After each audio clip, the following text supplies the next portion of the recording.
Hi, it's Tanya from My Forking Life, and today we're in the kitchen and we're making your favorite bagels, and we're gonna make those bagels in our air fryer. However, you can also make them in the oven if you like, and I have the full recipe in the description box below. Now, before we get started, don't forget to hit the thumbs up if you like this video. Also, don't forget to hit the subscribe button so that you can be notified any single time I upload new recipe videos. All right, so let's get started.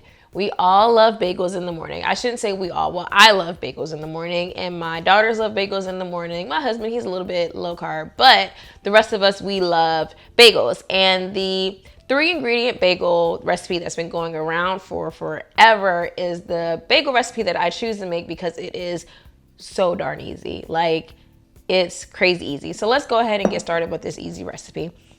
First thing we're gonna do is we are going to add about 1 cup of self-rising flour. You want to make sure you measure it pretty correctly. I'm gonna go ahead and sprinkle that in a bowl. Now, if you don't have self-rising flour, you could also use all-purpose flour. Self-rising flour pretty much is just all-purpose flour with baking powder and salt already mixed in. So if you need to create your own self-rising flour, you can do that as well, but it's just kind of easier to grab the pre-made stuff if you have it on hand. So I'm going to use that. We're also going to add some Greek yogurt to that. And you want to use Greek yogurt because Greek yogurt is nice and thick. You can see if you're using a brand of Greek yogurt that is watery, just make sure you're not getting that water in that mix. This is a nice thick Greek yogurt, and I'm putting 1 cup of Greek yogurt in that batter. And I am going to basically just mix that together. Oh, see, I made a mess. I'm gonna mix that together until it's fully combined. As you can see, I was using a spatula, but I'm gonna have to get my hands in there. So roll this into a ball. Now, you don't want the dough too dry. If you find that your dough is too dry, because it really depends on the kind of ingredients you're using in the brand of Greek yogurt. As you can see, mine is a little bit dry.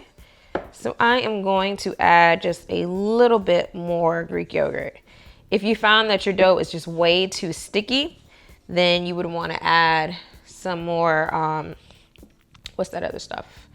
Some more flour. So I'm going to add just a little bit more Greek yogurt. Not a lot. This is like it's about a tablespoon. Just to keep that dough just a little bit more moist. And you don't want to knead it too long either. You just want to knead it until it comes into a ball. If you knead it too long, it will get rough and tough, and you don't want rough and tough bagels. Got a ball here. I'm gonna actually now, what I'm gonna do is I'm going to sprinkle some flour on my wooden board here, just to keep that easily so I can work with it and doesn't stick. And I'm going to take that dough ball that I have and just stick it in the board. And I'm going to just do a light knead, not even a lot. So I'm going to go ahead and shape that into a ball. Got some of that dough stuck to my finger. Try to get it off. But it's a nice little tight ball here. Bam.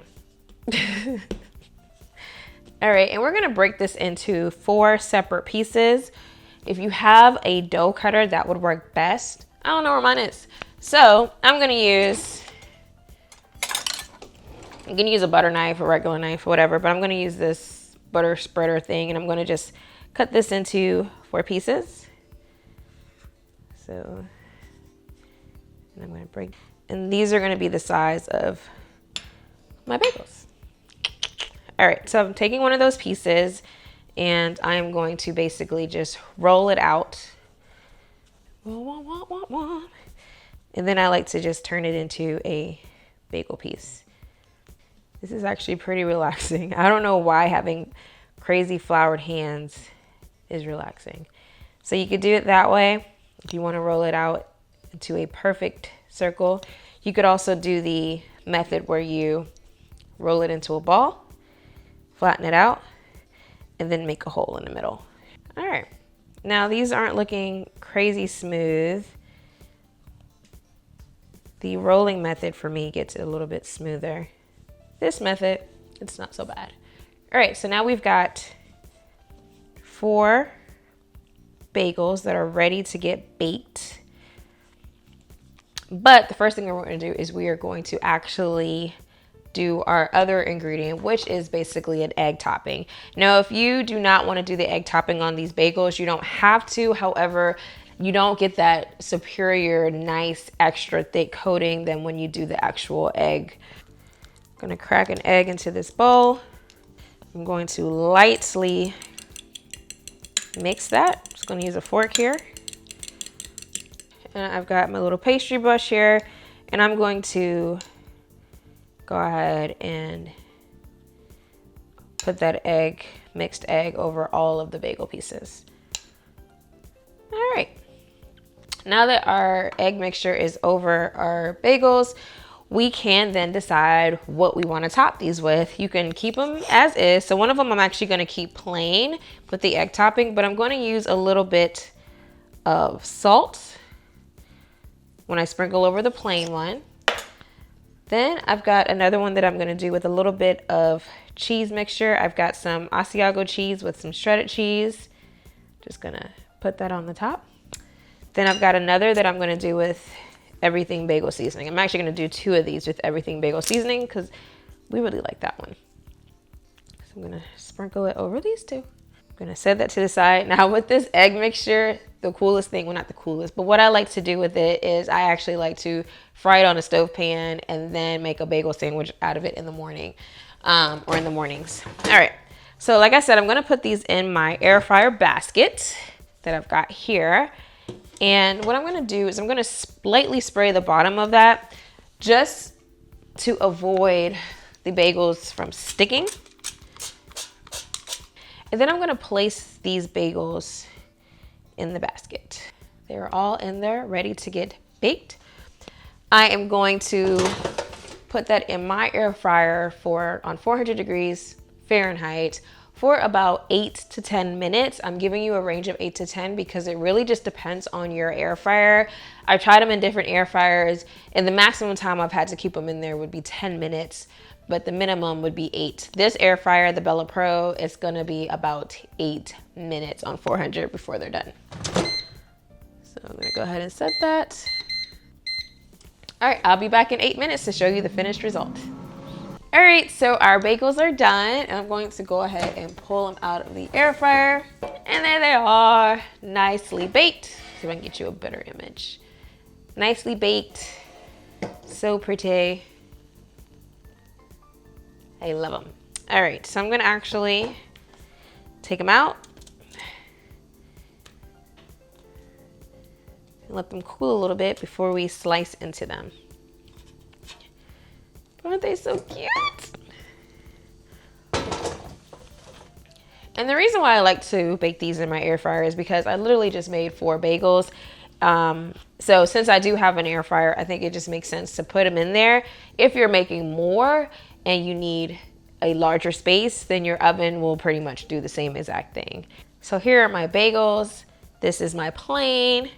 It's my plain bagel, my Asiago cheese and cheddar bagel, my everything bagels. And I tell you, when these bagels were baking, that everything bagel seasoning, oh my gosh, it just filled the house. It smells so, so good.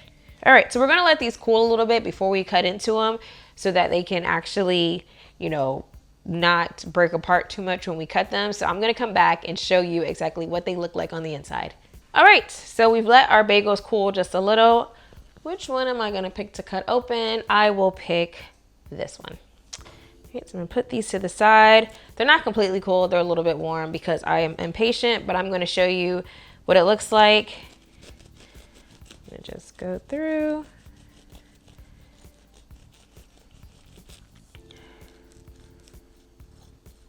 Here we go. Are you ready? Boom. Beautifully baked and nice and tender on the inside. They're not really, really rough. They are absolutely perfect. Now, as you see, they don't have a hole.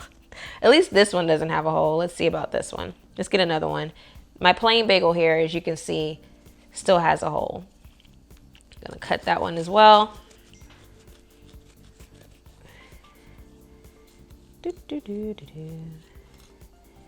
Boom.